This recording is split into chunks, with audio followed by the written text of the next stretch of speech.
It's great to be with you. My name is Lisa Welter. I'm the founder of the Catalasso Group, and I want to share a free coaching opportunity for those of you who care about the needs of child welfare and bringing a community-based transformative family mediation program to your local community to support the needs of the county and really for the purpose of lightening the load at the county level to do wonderful work in the lives of families and children so that families can stay strong, families can stay together, but families can also have the opportunity to work with their community for matters that affect all of them. I have led 18 county collaboratives between 2017 to 2020. I've won a couple of awards, one from the University of Minnesota, the Humphrey School, and the Bush Foundation for local government uh, innovation with Anoka County specifically. I've also won an award from the Minnesota Social Services Association for community collaboration because of the 18 county collaboratives that I have successfully led. You guys, this is a ton of fun for me, and my hope for you is that over the course of these coaching sessions, which will be free, I'm just going to share some of those key elements that will help you be successful to launch a community-based program. Now, if you have not taken our transformative family mediation training, or maybe you have not taken our restorative leadership training, that is okay. I think you're going to glean a lot. My hope is to inspire hope and excitement that you would potentially consider taking the training to give this a good go in your community. I think this can serve well beyond the state of Minnesota. Yes, I've done this primarily in Minnesota, but I know that there are thousands of counties across the United States that are serving the needs of child welfare and would benefit from an alternative dispute resolution process that is community driven and within the bounds of how the court is thinking about the needs of children, child safety, and what social workers are looking for.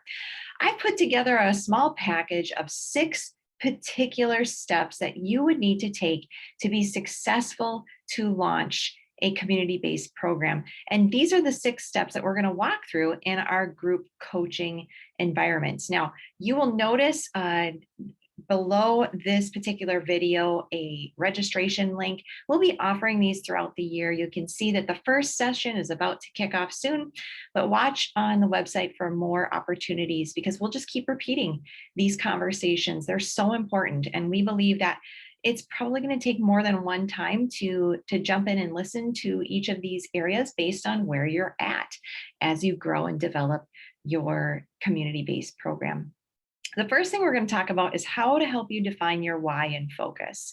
You need to have a great elevator speech to call people into the work and to gain the attention of child welfare. So I'm going to help you sell your story to child welfare and then also to the volunteer teams or potentially staff that you would be hiring to bring into this mix. Second, we're going to talk about how do we build great proposals and presentations that win over social services and you know what to say and you know what you're talking about. Then we're going to dive into recruiting volunteers. How do you actually recruit for volunteers and why would you want volunteers? We're going to train these volunteers together. Yes, I'm not kidding. I will literally train your first volunteer team and give them job descriptions to help you launch well.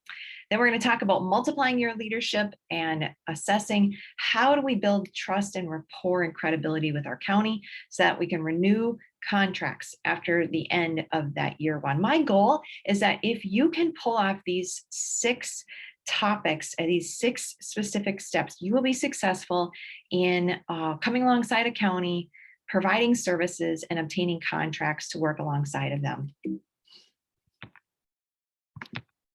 First, to define your why and your focus, you have to know where you're going. What are you actually going after? Do you know how to tell your story of self, go deep into the visceral conversation of what this means to you without spilling too much information? Do you know that story of us? How do we as a collective whole respond? And then how do we take a next step? Some of you may have learned about this. This is around this idea of public narratives. I'm going to teach you how to do this so that you have a very short and succinct elevator speech that you will use all the time. Then I'm going to help you with beautiful presentations. Not everyone loves to put together presentations. I happen to love this. And so I'm going to design presentations and give them to you. I'm going to give you all my notes. And in that particular session, I'm going to walk you through what I would actually say and why I'm saying it. Then hand over all that content for you to customize and go and talk to your counties. We're going to discuss the who, what, when, where, and why as well. We're going to talk about community volunteers. You will need to be community based. There's no way you can be in 1,000 places at once. When you think about the needs of families and children, most coming to the attention of child welfare do not have trusted or healthy relationships that they can rely on in a time of need. This is why they're struggling and having the dilemmas that they are. So we're going to invite you to know how to actually recruit in your community. Look for the people that look like the people that are being served so that we have a community-based, a culturally responsive program that serves the needs for your community and the families in your county. And then, of course, those volunteers are going to come and sit in your programming with you, or perhaps your volunteer leaders.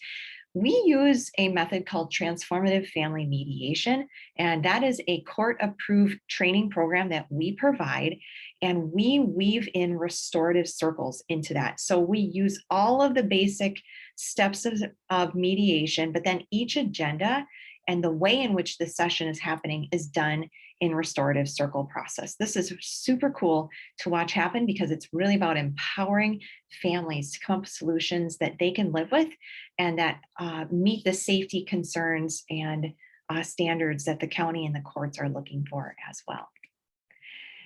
Then we're going to train your volunteers. Yes, you're going to go and recruit your volunteers. You're going to talk about that with others that are in this cohort with you. So you come up with some crazy and good brainstorming ideas.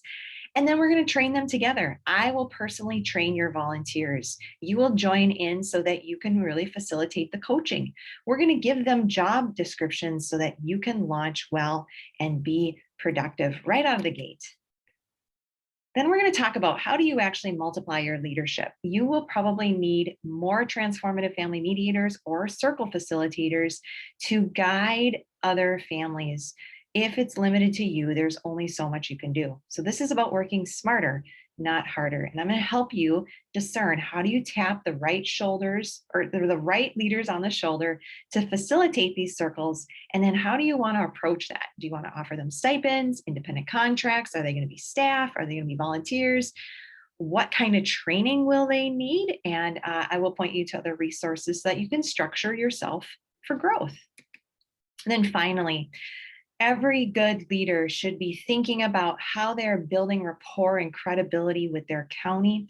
If you, in fact, choose to move forward by signing a contract with your county, you will want to be thinking about those progress reports. How can you write notes, provide updates to your county so that you can secure another round of contracts in the coming year? Whether you want to renew or expand your contracts, there's so much work to be done in this arena of child welfare, and you would be served well to be thinking through what should you be evaluating and watching, what should you be taking notes on and providing regular feedback to your county so that that relationship stays healthy. All right, so that's what I have for you, friends. You are welcome to register for our first cohort. There will be more cohorts available to you just below this video. So take advantage of this. And for those of you who have not taken our training, that is okay. You will get a glimpse and a picture that we believe will be very inspiring to you. And we would just encourage you to jump into TFM training or restorative leadership training when it makes sense to you. All right, we hope to see you at our next session.